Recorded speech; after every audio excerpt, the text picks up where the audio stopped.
Okay, it's time for more video games. This week will be a busy one. Bungie are sweating as the moment of truth for Marathon approaches. Plus, they announce a new high-profile partner for the game. It's Dr. Disrespect. Okay, he was lying again. And naturally, discourse follows. But we'll cover some of the details about the Marathon server slam. Apparently, Burnt Peanut's face has been revealed. We'll talk about Shadow nerfs in Raiders. Highguard getting new content. How are they shipping this new content since a load of people got laid off? I guess we'll find out, but they're making a bold choice shipping on the same day as the Marathon server slam. Otherwise, there is a mobile game coming for Overwatch. Plus, Valve face more lawsuits. Discord delay their age verification plans, and we'll talk about King of Meat. What is King of Meat? I'll give you the answer. I don't know. But apparently it's shutting down. If you enjoyed the video, hit subscribe for more news. But now, let's get into it.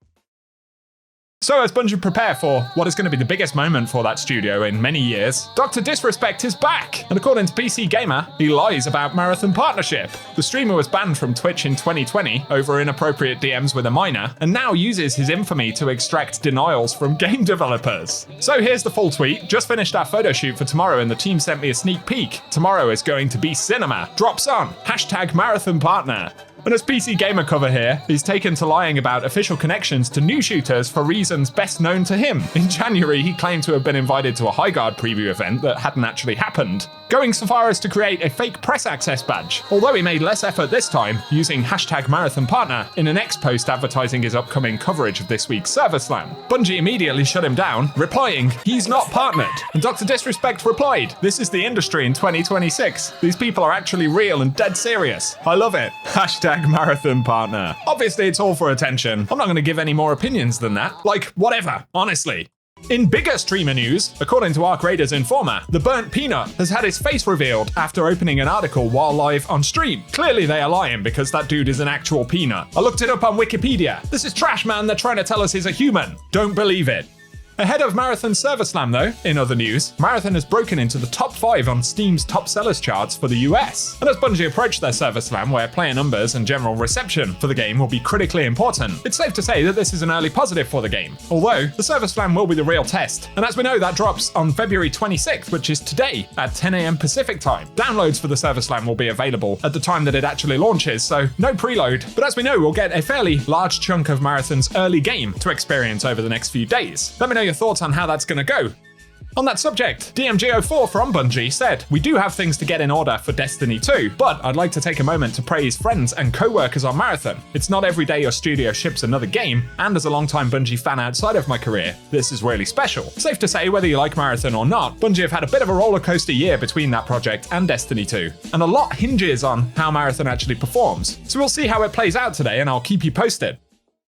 But on the subject of Destiny 2, it did get another update this week after an extended period of maintenance. And for D2 players who may wish to know, John Chunk, the handheld supernova, lives another day. Have fun with it, and we'll let you know before it's retuned, so it will be nerfed. Surprise! But not yet. For those who don't know, it's basically a high DPS warlock thing, which triggers rapid unintended damage, as well as instant grenade regeneration. It's pretty busted.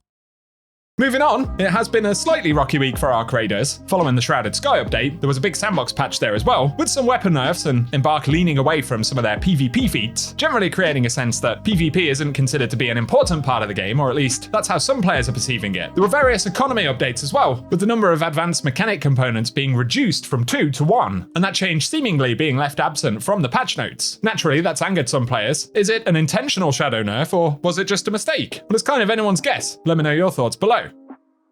In other news, interestingly, Highguard is getting some new content today. So, a new game mode and weapon balance patch dropping at 9 AM Pacific. And for the new mode in Raid Rush, 2 teams of 5 players will take turns attacking and defending their bases with no pesky looting phase in between. Instead, select your base and then upgrade weapons and equipment in a round-based format. After each round, you'll switch sides attacking and defending, and base walls and generators will be repaired. Then you'll be rewarded some Vespers to spend at the trader, who will have different offers every round. Plus, everyone will have the same armor, and it will escalate in rarity as the rounds progress. So interesting, they're continuing to drop some content for the game. We'd heard reports that there were reasonably significant layoffs at the studio, however, so I'm not sure if this is being developed by a very small team, or more likely it was something that had already been largely developed when Highguard dropped, and is now being shipped by the smaller remaining team. Safe to say though, it is certainly a choice to drop this an hour before Marathon server slam begins. I appreciate Highguard doesn't have many players right now anyway, but at least give it a chance.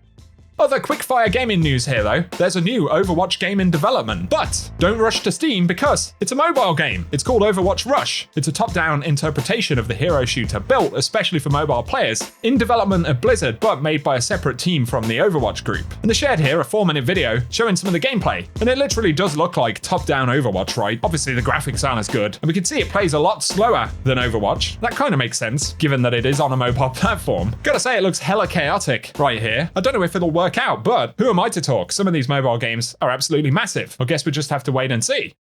Next up, apparently New York are suing Valve for letting children and adults illegally gamble with loot boxes. The lawsuit aims to stop Valve from promoting gambling features in its games, disgorge all ill-gotten gains, and pay fines for violating New York's laws. We see these kind of stories quite often actually, especially where any kind of gambling or potentially inappropriate access to certain titles and platforms based on age. And an investigation by the Office of the Attorney General alleges that Valve's video games, including Counter-Strike, Team Fortress 2, and other titles enable gambling by enticing users to pay for a chance to win a rare virtual item of significant monetary value. We'll see how this plays out. Obviously, it's a specific state versus Valve as opposed to an entire country or continent. I believe they banned a bunch of loot box related stuff here in Europe. It was actually a few years ago at this point, so not massively surprising.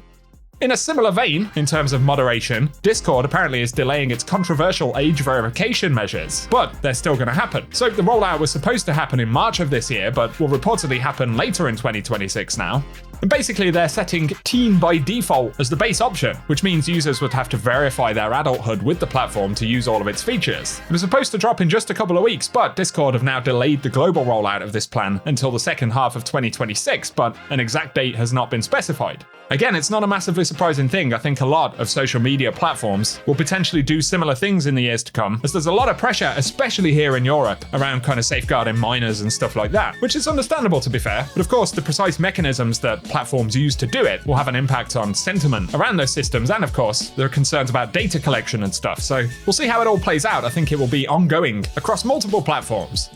The final piece of news today, Amazon's King of Meat is shutting down less than a year after launch. Honestly, I had never heard of this. There's some gameplay in the background. Apparently this dropped in October 7th of last year, and there was a massive marketing blitz. I actually missed that, but there were prominent showcases by streamers and YouTubers like Mr. Beast, although the game found itself struggling to maintain a strong player base, with the game now holding a double-digit player count over the last month.